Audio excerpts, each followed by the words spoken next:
How's it going, my peeps? It is now time for the Raw results / highlights and review video. I'll go over the results of Raw tonight and give you guys my thoughts on the show. So the show kicks off with a tag team match between Team Hell No and the Primetime players. Once Kane and Bryan come out, they come out first, and you have Dean Ambrose, Seth Rollins, and Roman Reigns like in the crowd, and they're looking on, and Kane challenges them to come to the ring, but they don't. Then the Primetime players come out, they have the match, Kane and Bryan win once Bryan counters a roll-up attempt by Young, and gets the 1, 2, 3. After the match, the Shield, attacks Bryan and Kane. They attack Kane on the outside, attack his arm, put it in between the steel steps, and keep kicking it. And they attack Bryan inside the ring. And after that, you had Sheamus and John Cena backstage talking about their tag team match for tonight, which was then followed by AJ versus Tamina. And AJ actually won the matchup with a roll-up. CM Punk then came out after that, and he cut a promo about his reign as champion once again.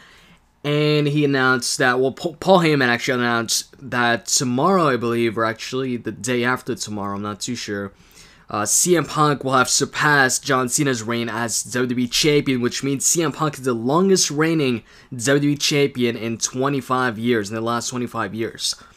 And they also talk about the WWE Encyclopedia and how it doesn't have enough information about CM Punk.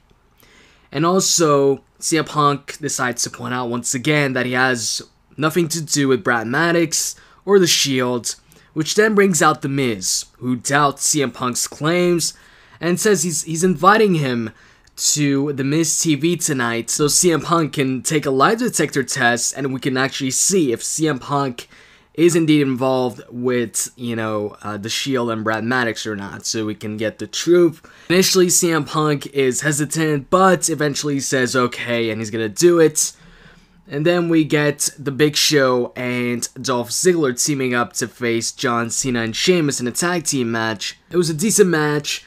John Cena and Sheamus win the matchup when John Cena and Sheamus both at the same time hit their finishers, or kind of, if you count the Celtic Cross as a finisher. John Cena hit the AA on Dolph, while Sheamus hit the Celtic Cross on Big Show at the exact same time, and then Cena pins Dolph for the victory. And then Damien Sandow comes out, and he's looking for an apprentice once again, just like on SmackDown. So he picks somebody from the crowd, asks him 2 questions. He answers both questions right, and then at the 3rd question, he gets it wrong. So Damien Sandow tells him to get out the ring, and then Santino comes out, and he tells him, you're asking these people these questions, which you know the answers to. So Santino says, I want to ask you a question, and then he says, how many seashells does she sell on the seashore, something like that. And Damien Sandow answers he says, I don't know, he entered like saying that the most common seashell is the, actually I don't remember what his answer was, but Santino says he's wrong, and then he says the actual answer is the Kong seashell or something like that, and then he tries to hit Damien Sandow with the microphone, but Damien Sandow sees it coming and hits Santino and then gets out of the ring. And Santino takes off his shirt and is ready to fight Damien Sandow. So they have a matchup, which Damien Sandow wins with the neckbreaker. And after that, backstage, we have Dolph Ziggler and Vickie Guerrero. And Dolph is saying that Big Show's a terrible tag team partner and that he only cares about himself. And Vickie says she's starting to lose faith in Dolph Ziggler since, John Cena beat him twice in a row. And Dolph says he can beat John Cena and look good doing it, so he asks Vickie for a rematch at TLC, and Vickie grants it, and then Dolph, to thank her, wants to hug her, but then Vickie's like, no, let's not do that. And then Dolph tells her, okay, but somebody's, in her office, and he leaves. Then she goes inside her office to check who it is, and it's Brad Maddox, and she tells him what she's doing here, and Brad says he's just here to make sure people don't forget who Brad Maddox is. So they talk about him giving him a contract, or he's talking about that, and he wants a WWE contract. She, tells him why, she should give him a contract. He says, when he's on, it switches from good TV to great TV. He also starts to kiss up to Vickie. And then she tells him, okay, she's gonna give him a match tonight. And if he wins the match, then he gets a contract. So he's like, okay, cool. He's about to leave, but then he comes back and he's like, okay, who's my opponent? She tells him he's gonna find out, once he gets to the ring. And then she says, but it's gonna be great TV. And at this point, I'm like, okay, great TV. It's gonna be the Great Khali. And then after that, we have Del Rio versus Sin Cara. How many times has Del Rio beaten Sin Cara? Anyways, they have a match. And really, it isn't a surprise that Del Rio wins once again. Sin Cara went for the Swanson, and he missed that as Del Rio rolled out the way. And then he went for his other finisher on Del Rio, but Del Rio countered that and put on the cross arm breaker. So Sin Cara taps out and Del Rio wins the match. After that, backstage you have Vince McMahon walking, and he talks to one of the workers backstage and tells him to go inform Vickie that he wants to have a talk with her in the ring right now. So then when Vickie gets to the ring, she introduces Vince McMahon. He comes out and she kisses up to him, tells the people to, clap for him and stuff like that. Basically, Vince McMahon just, makes her book Dolph Ziggler versus John Cena in a ladder match at TLC. And on top of that ladder will be Dolph's Money in the Bank briefcase. Vickie didn't really want to book that match since, she says it's unfair because John Cena has everything to gain and Dolph Ziggler has everything to lose. But he convinces her to book it. And then he also makes Vickie introduce some consequences if CM Punk lies in the lie detector test on Miz Tv. If CM Punk lies, then next week it's going to be Paul Heyman versus Ryback. And that's pretty much it for that segment. And then Brad Maddox comes out for his matchup, and contrary to what I thought was going to be his opponent, the Great Khali, it actually ended up being Randy Orton. Randy beat him in like under 2 minutes. And right after he wins, the Shield comes out and attacks Randy Orton, and they take him out with the powerbomb. And then backstage, you have Ziggler complaining to Vickie for booking that matchup, and he tells her she's starting to become just like AJ. He then leaves, and then Paul Heyman stares down Vickie, and Vickie tells him he better hope that CM Punk is telling the truth tonight, and then he leaves, and John Cena comes in, and I guess praises Vickie for booking such a great match.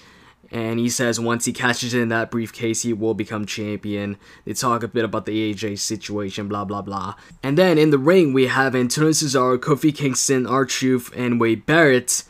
And it's supposed to be a tag team match between these guys. But Teddy Long comes out.